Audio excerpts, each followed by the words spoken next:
In this moment, looking at the landscape, where are you? You like 100% deployed in Bitcoin? Do you spread things out broadly? Do you holding bonds? Like how are you approaching this moment from an investing standpoint?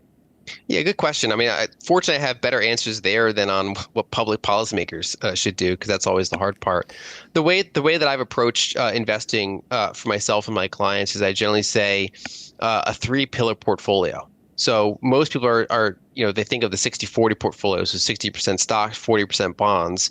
The problem is that in fiscal dominance, bonds don't do very well. They generally lose a lot of purchasing power. And so my approach is instead of three pillar portfolios, so one pillar is high quality equities. So that part's still the same. One part is hard monies, commodity producers, kind of the more hard asset type of approach. And then the final pillar is cash equivalents. So that is a section that does get debased, but it can be used to kind of protect against volatility and rebalance into the other portions. And that, of course, will depend on how old the investor is. Another way of kind of thinking about it is you take the 60-40 portfolio, you take out some of the bonds and put something like gold in the place, maybe not for all of it, but some of it. And you take the equity side and you take a little bit of the equities out and put in some Bitcoin. That's kind of how I've tailored a portfolio, because in that fiscally dominant environment, those types of monies, those types of more hard assets tend to be winners. Okay. And how do you conceptualize Bitcoin? Do you think of it as gold? Do you think of it as money? How do you categorize it in your mind? In some ways, bigger than that. I view it as money. It's also portable capital. I think more fundamentally what it does is it solves the problem of fast settlements. And so it kind of solves a century and a half problem that humanity's had. So, for all of human history, transactions and settlements were roughly at the same speed. You couldn't really transact any faster than you could move around the world. So transactions happened at the speed of foot and horses and ships. But ever since we invented the telegraph, and specifically when we deployed the telegraph over long distances by the 1860s, we reached kind of this new era where people could communicate around the world at roughly the speed of light and therefore could transact roughly at the speed of light, but we had no fast settlement. So settlement still took the form of literally sending and auditing gold, for example. And so we became reliant for about a century and a half on very centralized ledgers to try to bridge that whole gap between fast transaction speeds and yet still very slow material settlement speeds, any sort of like final delivery. And what is interesting about Bitcoin is that it's basically the invention of fast settlements. It finally allows a value to be sent long distances in a way that's practically irreversible, in a similar way that you chip gold and it gets audited and therefore that transaction's done. It's not resting on a centralized ledger's ongoing maintenance. And so that's basically what that problem solves. But then it's up against very large network effects. So it starts in 2009. It's tiny. It's up against the $100 trillion fiat currency system, and so it's slowly growing into that. Right now, even at a $2+ trillion market cap, it seems big, but it's something like 0.2% of global assets. Gold at something like a 20 trillion network size estimated is around 2% of global assets. So I think Bitcoin is going to grow into kind of the role that gold fills to some extent, but then potentially has a avenue to grow further still because it's able to solve things that even gold itself as a money can't solve. So there's certain things obviously gold can do that Bitcoin can't do. You can use it in industry. It has all these kind of practical purposes, but as a money, Bitcoin is in many ways more powerful. It's able to beam around the world in 10 minutes, even faster by using some higher layers. And I think another way of kind of thinking about it is because especially with your audience and in general, anyone who's technologically minded, our first thought is, well, the first technology is going to be the one that gets displaced. It's going to be some later thing that comes and displaces it. And the way that I've kind of conceptualized this is that the really big exception for that is communication protocols.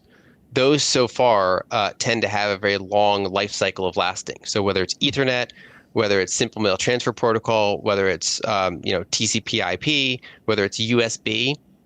Once these things kind of become dominant in their fields, they tend to one, they update over time. So what displaces USB is the next USB rather than literally a competitor. And two, the complexity and the fast moving parts, that tends to happen at the periphery or on higher layers, whereas the core of the system itself is kind of very simple. And I think that Bitcoin is kind of following a similar approach, which is this new communication protocol that exists. And in this case, it's a communication of value. And it's achieved basically network effect dominance. So it becomes increasingly less likely that something within its own field will displace it in a similar way that Ethernet and USB and others have kind of achieved dominance. And therefore, it's going to grow into whatever total addressable market it has, which I think is north of gold's current 2% of global assets. What do you think about people that aren't they either aren't sold or don't care about it as a transactable thing, but they think instead of it as a store of wealth? Does that seem silly, or because Bitcoin is not transacted like money is right now? Yeah, I don't think it's silly. I think that basically people solve the problem they have. And for most parts of the world, people, when they wake up, they don't have a payments problem. They have a store of value problem.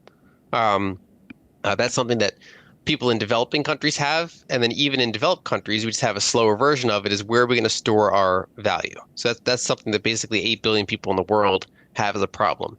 Payment problems, while some people have them, they're way less universal. Most people in developed countries don't think I have all these payment frictions all the time. Now, certain areas do. There has been, for example, deep banking. In certain countries, people have the issue. Like I point out that there's over 40 currencies in Africa. There's over 30 currencies in Latin America. So we can imagine in the United States, if every state had a currency, Oof. and imagine all the cross-border frictions, not just in terms of payments, but in terms of cross-state lending and things like that. So if an entity in New York wants to lend to an entity in Michigan, and you're balancing 50 different currencies, and so a lot of the world actually kind of lives under that type of friction-filled system. So they, especially in a cross-border sense, you're more likely to have payment frictions. So I think that the problem that Bitcoin is kind of filling into, the thing that it's solving, is more that portable store value problem. So it's portable capital. But then around the margins, it can also solve payment problems for those that have it. But then in addition, that's a crowded field. So for example, stablecoins, not for every person, but for a lot of people, stablecoins solve a lot of their frictions as well. So going back to that example about Africa, like you'll see a lot of stablecoin volumes happening in several countries there, like Nigeria, because especially for shorter term holding and paying, stablecoins are equal or in some cases better than Bitcoin at that specific task. And where Bitcoin really shines is that over that long arc of time, it can't really be sanctioned. It's not centralized. It doesn't debase. It's truly permissionless rather than this kind of centralized node on top of a blockchain. And so I think over time it grows into more of that payments aspect. But I think in the current time where it's high volatility and it's growing into its total addressable market, it more serves as that kind of portable capital aspect. Okay. Whenever I think about Bitcoin, and my audience will know, but for anybody that's encountering me for the first time, I'm heavily invested in Bitcoin, big believer, but I definitely don't trust myself to be right about Bitcoin in the way that, say, Michael Saylor does. What do you think about the Bitcoin treasury companies, Master, in terms of that just massive concentrated bet? So I think it makes sense for someone to do it. I mentioned before that basically in this current system where you have debasing currency, anytime someone can borrow or short fiat currency and go long another asset, as long as they manage risk and volatility well, they get rewarded for it. So I think it makes sense that someone figured that out. You can do it with Bitcoin. It was actually written about by Pierre Richard back in 2014.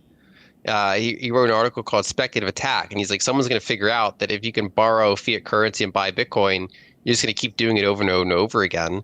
That started happening 6 years later in 2020, and it's been happening ever since. And we're starting to see it in other companies as well. So MetaPlanet of Japan, a bunch of others. I think that makes sense. I do think that, this cycle will hit a degree of froth in it. And so some of these levered entities will get shaken out. We've also seen, altcoin treasury companies spinning up, which I think, looking back years from now, will probably not be seen as very positive things to have done to, use leverage to, kind of stick altcoins in a publicly traded vehicle. Just because they're going to wipe out value? Why would we look back and say bad idea? Because it wipes out value. Yeah. I think basically there's been a long history of, altcoins have one or two good cycles under their belt when they come out, they get launched, they get hype, but then they kind of roll over relative to Bitcoin and then never really recover. So that's been kind of the case over and over and over again. And I kind of expect that to keep happening just because of that communication network effect aspect that I talked about before. So do you think though that with the altcoins that people are really fooling themselves into thinking this one's going to be bigger than Bitcoin? Is that the phenomenon, or is the phenomenon I'm going to bet against or bet on culture? I'm going to be smarter than the next guy. This is PvP servers all day, and I'll just know when to get out. Yeah, I think that makes sense. I think that a lot of that is PvP. I think when you put it in a publicly traded vehicle, it gets a little bit more potentially serious, or the scale's bigger. But yeah, so I think those guys, you really think like that's wild to me. First of all, I didn't know that there were companies using an altcoin treasury like approach. Obviously, if they created their own coin, sure, but that seems insane. Is this a thing that's happening a lot? Like, are there any altcoins that you could point to and be like, well, that was smart? I mean, maybe Solana, but like, woof. Other than that, yeah, I think a lot of them can make good trades, but I think that none of them really have the quality of a treasury asset, which is different. Basically, something that I think there's a difference between like a hedge fund holding a trade versus a publicly traded company using it as a long-term treasury asset. I think Bitcoin has met that standard. I don't really view others as having met that standard. I think they're more like penny stock tech plays, basically, where, for example, I'm on the record of being bullish on stablecoins. So obviously, any sort of rails that enable stablecoins to function have some degree of value. So I think it's not to say that there's no value in the space, but generally speaking, it's inflated because there is this really big speculation element and this PvP element kind of built on top of it. And so I think over time, you've kind of seen the narratives play out. And now the narratives in that whole space are pretty weak outside of stablecoins and certain other forms of tokenization. Do you use debt to buy Bitcoin? I do not, but I mean, I've been long MicroStrategy since 2020. I viewed it, I treat it as a much smaller position than core Bitcoin. And then anyone who has optional leverage that doesn't get rid of it is in some ways using leverage to buy assets. So, for example, I have purposefully I have mortgages attached to properties because if I can short fiat currency at 3% for the long term, I figured instead of selling stocks or selling Bitcoin to pay that off, I'm kind of indirectly slightly levered on assets. But for the most part, I let other proxies do it for me. I let MicroStrategy do that for me rather than myself hold Bitcoin in debt. And do you have a like philosophical stance that you use to explain to yourself or to other people, like, this is why I don't go all in like Michael Saylor? Because if Saylor is right, he is going to make himself one of the wealthiest people on planet Earth. Like, if this continues to, 10x from here or more, like, he's really, really going to be upper echelon of wealthy. Not that he isn't already, but I mean, it will just be absolutely absurd. But boy, oh boy, the reason I don't do it is I just don't trust myself to be that kind of right. While I have high risk tolerance, clearly not that high. And there could be a black swan event or whatever. And so I just, as a philosophy, go, I'm going to spread myself across a broader basket of risk on assets, to be sure. But I want that more diffuse take, because who knows? Yeah, so my approach is when I'm very high convicted bullish on something, I size it so that if I'm right, I materially benefit from it. But if I'm wrong, it's not like a financial kill shot. It's just a major setback. And so with Bitcoin, it is my largest individual asset, but it's one of many assets. And There's also a difference between someone who, say sticks half their net worth in Bitcoin versus someone who bought some Bitcoin and then because of superior performance, it's become half of their net worth. Um, That's and interesting. they psychologically treat it somewhat different. So I have a lot of Bitcoin exposure, but it's in that kind of broader mindset of more broadly that I want to own multiple types of high quality assets, short fiat currency where I can, or let other, let my assets do it for me on their balance sheets. And I think that, quote Paul Tudor Jones, I think Bitcoin is the fastest horse in the race. But I don't think it's the only horse. And I think that I have a clearer head by not being 100% in on something. Hmm. It gives me kind of a Zen aspect in bear markets. So, for example, in November 2022, when Bitcoin had collapsed from 69,000 all the way down to like 16,000, I was at the Pacific Bitcoin conference, and we were having a good time. We were on stage, we were laughing. The energy there was high, and I think because one, people knew what they own, and two, anyone who wasn't levered or didn't size it inappropriately relative to their volatility and risk expectations use it as a buying opportunity. So Hmm. I think it makes sense for someone to be all in, um, but not necessarily everybody, and not even necessarily most people, is how I put it. Another way of kind of pointing out is that Michael Saylor does have other assets in his personal life. He does have properties and things like that. And this particular vehicle obviously represents the vast majority of his net worth. Uh, but he'd still be okay if Bitcoin had a problem. So I think people, you want to put yourself in a position where, if Bitcoin doesn't perform the way you think you will, it could be, obviously very damaging to someone financially, but it's not necessarily an irrecoverable thing. If they encounter an issue, and it's going to partially depend on their level of conviction and their level of research that they've done on it. Yeah, agreed. Do you see the volatility of Bitcoin coming down, and would you celebrate that or be sad? So historically, it has mildly decreased cycle after cycle. And I think that's normal. I think that when you go from a $1 million asset to $1 billion asset to $1 trillion asset, it's naturally that the holding of it gets more diffused, and there's kind of less kind of tail optionality going on. So I think that over the next 5, 10 years, I do expect volatility will decrease, and I view it as a good thing because as it kind of gets higher toward its total addressable market, we'd expect volatility to decrease. And also part of why people don't use it for payments at scale is that volatility.